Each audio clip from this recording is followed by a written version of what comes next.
আপনাদের কি বলেছিলেন? ভাইরা আমার, আজ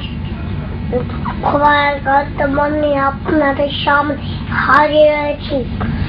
আপনারা সব জানেন এবং বুঝেন আমরা জীবন দিয়ে চেষ্টা করছি, কিন্তু দুঃখের বিষয় আজ ঢাকা, চট্টগ্রাম, খুলনা, রাজশাহী, রংপুরে আমার ভারতটি রাজপথ রঞ্জিত হয়েছে।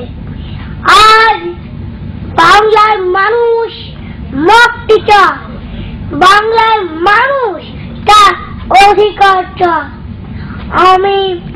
আমি প্রধানমন্ত্রী চাই না, আমাদের দেশের মানুষের অধিকার চায়।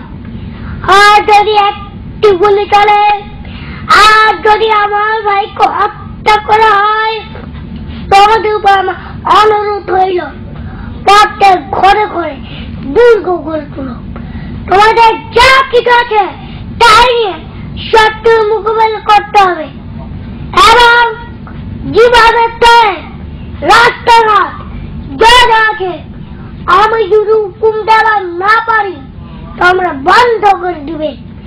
তোমরা আমার ভাই, তোমরা বেড়াতে থাকো, কেউ তোমাদের কিছু বলবে না, কিন্তু আমার বুকের উপর গুলি চালাবার চেষ্টা করো না। 7 কোটি মানুষকে দাবায় রাখতে পারবে না। আমরা যখন মরতে শিখেছি তখন কেউ আমাদের দাবাতে পারবে না। প্রত্যেক গ্রামে, প্রত্যেক মহল্লা আওয়ামী লীগের নেতৃত্বে সংগ্রাম প্রসার করতে হবে। মনে রাখবা, রক্ত যখন দিয়েছি আরো রক্ত দিব। এদেশের মানুষকে মুক্ত করে ছাড়বো ইনশাআল্লাহ।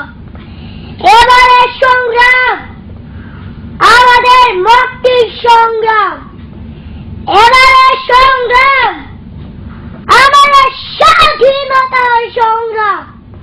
জয় বঙ্গ। অনেক ধন্যবাদ।